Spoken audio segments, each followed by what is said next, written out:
Good evening everyone. आज हम class 8 का mathematics chapter number 4 figure it out cover करने वाले हैं। लास्ट है आपका फिगर इट आउट चैप्टर। इस पे क्वेश्चन नंबर 1 पे मूव होते हैं। Find all the sides and the angles of the quadrilateral obtain bye joining two equilateral triangles with side 4 centimetre. यहाँ पर हमें कहा है कि हमें दो इक्विलेटरल ट्रायंगल्स को ज्वाइन करना है एक साथ, ठीक है, क्वाड्रिलेटरल को फॉर्म करना है और उसके हमें साइड्स एंड एंगल्स को फाइंड आउट करना है। सो मान लो ये मेरा 4 सेंटीमीटर का ट्रायंगल है, ठीक है, जस्ट वेट। तो ये मान लो 4 सेंटीमीटर का ट्रायंगल है, ठीक है। ऐसा ही एक 4 सेंटीमीटर ट्रायंगल ये है, ठीक है। आप कॉपी में नीटली से बनाना, ठीक है। ये 2 सेंटीमीटर का, मतलब ये 4 सेंटीमीटर का, ये 4 सेंटीमीटर का। तो मैं साइड से पता चल गया। ये जो क्वाड्रिलेटरल को पहले मैं नाम दे देती हूँ कि ये quadrilateral A D C B, ठीक है, A B C D quadrilateral है, ठीक है। अब इसका ये मुझे पता है कि साइड्स कैसे, बिकॉज हमें पता है कि यहाँ पे हमने इक्विलेटरल ट्रायंगल लिए हैं। दैट मीन्स ये भी 4 सेंटीमीटर होगी तो ये भी साइड 4 सेंटीमीटर रहेगी, ठीक है।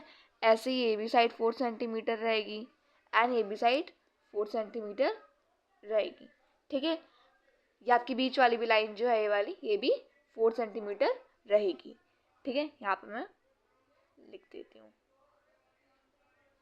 ठीक है। अब मुझसे तो साइड तो हमने फाइंड आउट कर ली है। अब हमें क्या फाइंड आउट करना है, एंगल्स फाइंड आउट करने हैं। सो मान लो मैंने एंगल ये है, ये एंगल डी पूरा है, ठीक है, इसलिए मैं इस वाले एंगल को 1 नाम दे रही हूँ, इस वाले को 2 दे रही हूँ, ठीक है। ऐसे ही एंगल बी पूरा है। एक एंगल, आधा एंगल इसका इस ट्राइंगल ए बी डी में आ रहा है और आधा एंगल इसका आपके ट्राइंगल बी सी डी में आ रहा है, ठीक है। सो यहाँ पे मैंने इसको एंगल 3 एंड एंगल 4 का नाम दे दिया एंड इस वाले एंगल को मैंने एंगल सी नाम दे दिया। अब इसी के बेसिस का एंगल फाइंड आउट करते हैं। सो हम जानते हैं कि ये हमारा जो ट्राइंगल है एक क्वाड्रिलेटरल ट्राइंगल है, ठीक है।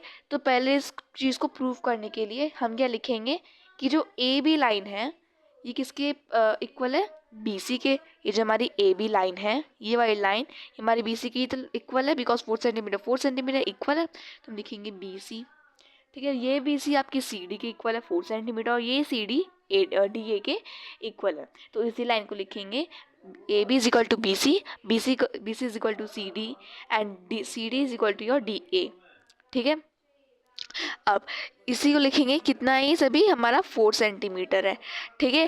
तो इसका मतलब देयरफॉर, जब भी कोई ऐसा वाला डॉट आता है 3 डॉट समझ जाओ, उसका मतलब होता है देयरफॉर। सो देयरफॉर जो ट्राइंगल हमारा ए बी डी है, ठीक है, ट्राइंगल हमारा ए बी डी, ठीक है, ये and triangle B C D, ठीक है, ये हमारे इक्विलेटरल ट्राइंगल है। कैसे ट्राइंगल है, इक्विलेटरल ट्राइंगल, ठीक है, इक्विलेटरल ट्राइंगल। इससे हमें प्रूव कर दिया। अब एंगल ए, तो हम जानते हैं कि इक्विलेटरल ट्रायंगल का हर एक एंगल क्या होता है, क्योंकि हमें पता है ट्रायंगल का पूरा सम ऑफ द एंगल प्रॉपर्टी क्या होती है ट्रायंगल की, 180 डिग्री, ठीक है। तो ईच एंगल कितना होगा, जब ये सब पूरा इक्विलेटरल ट्रायंगल है, तो ऑफ कोर्स इसको 3 से डिवाइड कर देंगे, 3 साइड से 60 degree, that means 60 degree angle तीनों का होगा।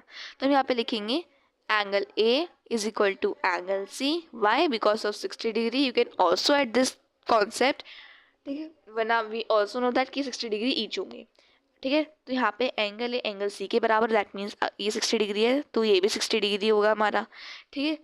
ऐसे ही अब हमें एंगल डी को फाइंड आउट करना है। सो एंगल डी, क्योंकि ये भी 60 डिग्री है हमारा, एंगल 1 और एंगल 2 भी 60 डिग्री है। सो एंगल डी कैसे बना, जब हमने दोनों 60 डिग्री को ऐड करा, बिकॉज ये पूरा एंगल डी है। आधा एंगल इस ट्राइंगल ए बी डी में और आधा एंगल इस ट्राइंगल बी सी डी में। तो इस पूरे एंगल डी का निकालने के लिए हमें दोनों का 60 डिग्री को ऐड करना होगा।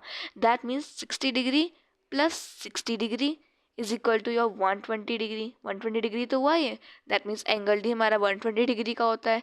अब एंगल डी एंगल बी के इक्वल होगा, ठीक है। यहीं पे लिख देंगे angle D is equal to angle B is equal to 120 degree. तो ऐसे हमने इस क्वेश्चन को सॉल्व कर लिया, ठीक है। यू कैन टेक स्क्रीनशॉट और you can pause this video for solution. Let's move on next question. To हमें construct a kite whose diagonal are of length 6 centimetre 8 centimetre. तो हमें काइट को कंस्ट्रक्ट करना है जिसकी लेंथ है 6 सेंटीमीटर एंड 8 सेंटीमीटर। तो इस चीज़ के लिए पहले हमें जो बेस, जो हमारा बीच का डायगोनल जो होता है उसको रेडी करते हैं काइट बनाने के लिए।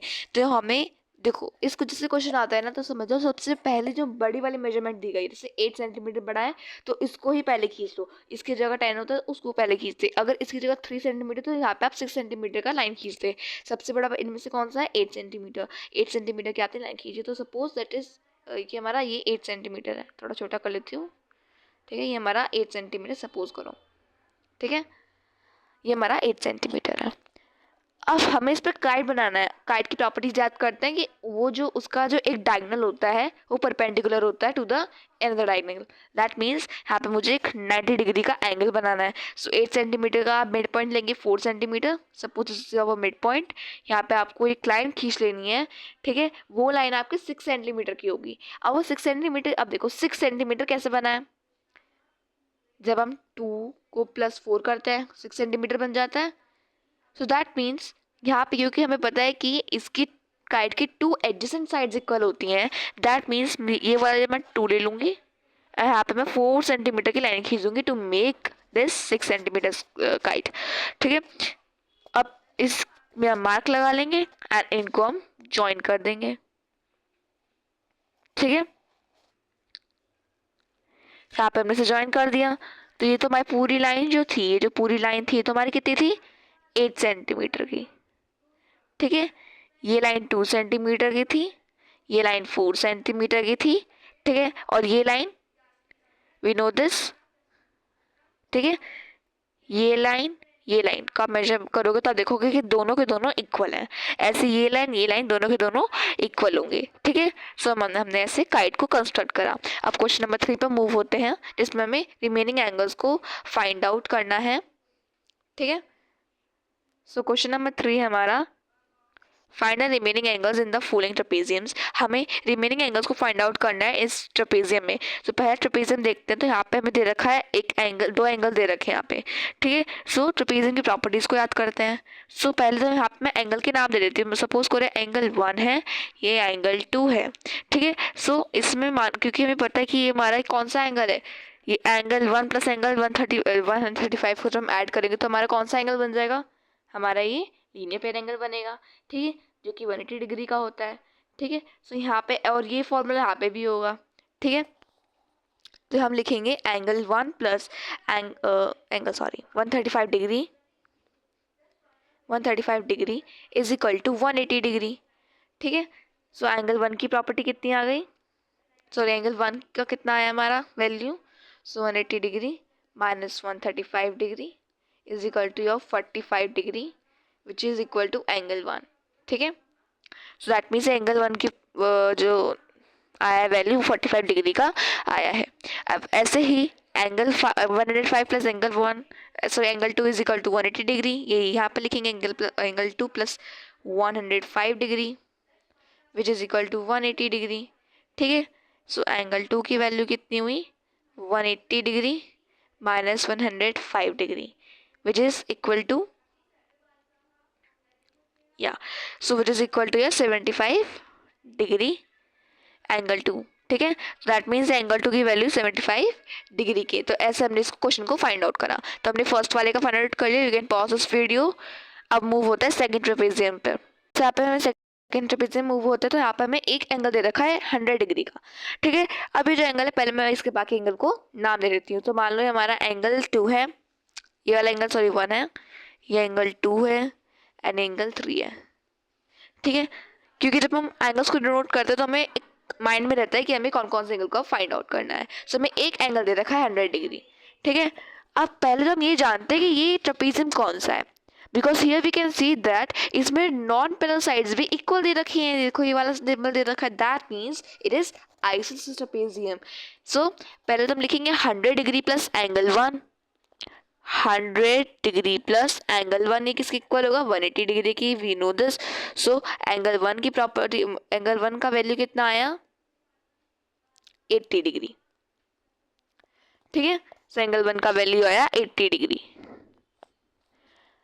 ठीक है। अब जानते हैं कि हम, क्योंकि isosceles trapezium that means angle 1 angle 2 के बराबर, ठीक है। सो एंगल 1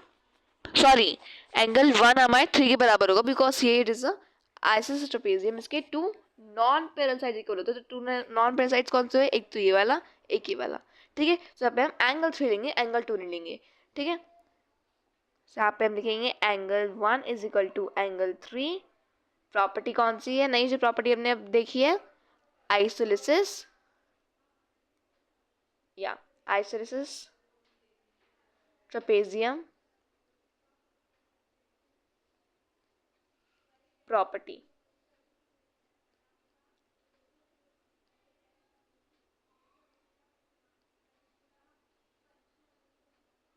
ठीक है, और इसमें हमें एंगल 3 का भी वैल्यू कितना आ जाएगा फिर? 180 डिग्री, ठीक है। तो ऐसे हमने फाइंड आउट कर लिया, ठीक है।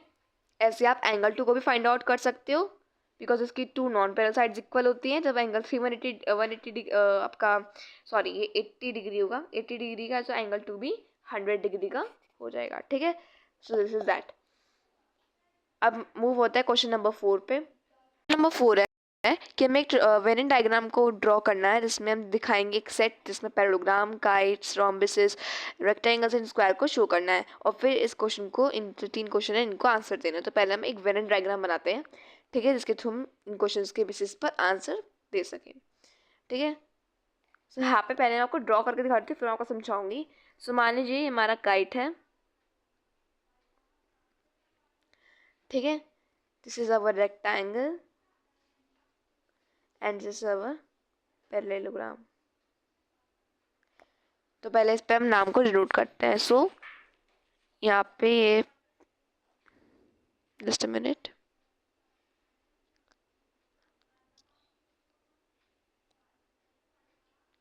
ये पैरेललोग्राम है, ये रेक्टेंगल है,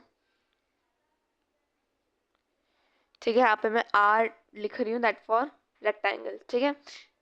अब ये वाला जो हिस्सा है ये आपका स्क्वायर है, तो उसको मैं ऐसे डिनोट कर रही हूँ, यहाँ पे लिख रही हूँ, ठीक है। ये वाला हिस्सा हमारा रोम्बस है, ठीक है, तो उसको मैं आर से डिनोट कर रही हूँ, यहाँ पे लिख भी देती हूँ, जस्ट अ मिनट।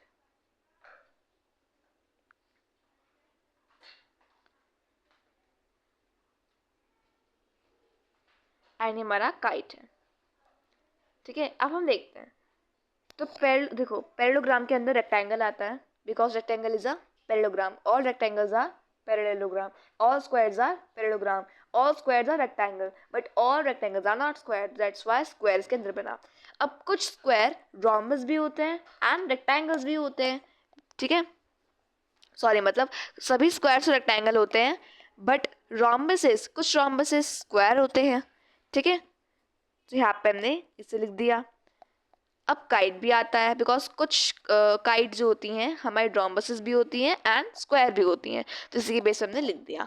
अब क्वेश्चंस देखते हैं। सो पहला क्वेश्चन है, what is the quadrilateral that is both a kite and a parallelogram. ऐसा कौन सा क्वाड्रिलेटरल जो कि बोथ हमारा एक काइट भी हो एंड पैरेललोग्राम भी हो? तो कौन सा है? रोम्बस है, ठीक है। तो यहाँ पे हम रोम्बस को लिख देंगे, यहाँ पे आपका आंसर आ जाएगा, मैं यहाँ पे लिख रही हूँ रोम्बस। क्वेश्चन नंबर 2 है, can there be a quadrilateral that is both a kite and rectangle. कैसे कोई क्वाड्रिलेटरल हो सकता है जो कि काइट भी हो और रेक्टेंगल भी हो?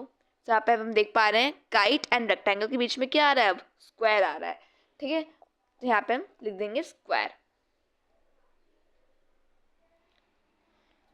थर्ड है, is every kite a rhombus, if not what is the correct relationship between these two types of quadrilateral. क्या सभी काइट रोम्बस होती हैं? No, we write that no, some kites are rhombus,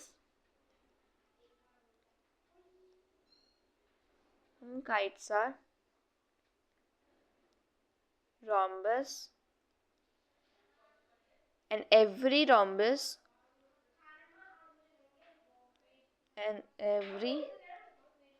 rhombus is a square, sorry is a kite, ठीक है। तो इसको हमने ऐसे लिख दिया। क्वेश्चन नंबर 5 पे मूव होते हैं। क्वेश्चन नंबर 5 में हमें 2 रेक्टेंगल्स दे रखे हैं। एक रेक्टेंगल का नाम पेयर है, ठीक है, जैसे यहाँ पे दे रखा है PAIR। एक रेक्टेंगल का नाम है IOD, सॉरी एक और दूसरे रेक्टेंगल का नाम है ROD, DS। ठीक है, तो इसके अंदर हमें एंगल IOD को फाइंड आउट करना है। तो मेन हमें कौन सा एंगल फाइंड करना है, OS के अंदर बेसिकली। ठीक है, दैट मीन्स ये पूरा। सो यहाँ पे हमें एक एंगल दे रखा है 30 डिग्री। यहाँ पे रेक्टेंगल की प्रॉपर्टी लगानी होंगी हमें, ठीक है, जो भी इसकी सारी प्रॉपर्टीज है। सो हमें पता है कि रेक्टेंगल के अंदर ईच एंगल 90 डिग्री का होता है। तो अगर ये 30 डिग्री है तो ये वाला आर पूरा का पूरा 90 होगा, तो that means 90 - 30 is equal to your 60 degree. ठीक है, पहले मैं आपको समझा रही हूँ, अभी लिखना मत आप। ठीक है, ऐसे ही जब यहाँ पे 30 डिग्री दे रखा है एंड वी नो दिस कि ये हमारा 90 डिग्री होगा। ठीक है, और सभी ट्राइंगल्स की प्रॉपर्टी क्या होती है कि इनके जो एंगल्स एंड प्रॉपर्टी होती है 180 डिग्री होती है। That means 90 + 30 120, 120 minus 180 - 120 60 degree. That means कि ये जो हमारा ओ इस वाले ट्राइंगल में है, ठीक है, ये 60 डिग्री का है। अब मुझे पूरा ओ फाइंड आउट करना है। तो ये वाला ओ कितना होगा, दूसरे वाले ट्राइंगल रेक्टेंगल में वो 30 डिग्री का हो, because each angle is of 90 degree. अब इसको लिखना कैसे है, तो यहाँ पे मैं साइड में लिख रही हूँ। ठीक है, सो यहाँ पे आप लिखेंगे या तो एंगल आई, जो एंगल आई है 90 डिग्री के बराबर है। सो एंगल ORI वो हमारे 30 डिग्री के बराबर हो जाएगा। ठीक है, सो इन ट्रायंगल ORI जो कि किसके इक्वल होगा, जब 30 डिग्री प्लस 90 डिग्री प्लस इसके अंदर हम O का एंगल ऐड करेंगे जो कि हमारे इस एंगल में होगा। अगर आप सिर्फ और सिर्फ O लिखोगे तो वो गलत हो जाएगा, बिकॉज O तो पूरा है, इसके अंदर दूसरा रेक्टेंगल भी आ रहा है, सॉरी। तो ये किसके इक्वल होगा, 180 डिग्री के इक्वल होगा। ठीक है, तो एंगल ROI किसके इक्वल हुआ, 180 degree minus 120 degree equal to 60 degree. ठीक है, ये हमारा आ गया एंगल ROI का वैल्यू। ठीक है, मतलब O की वैल्यू इसके अंदर आ चुकी है।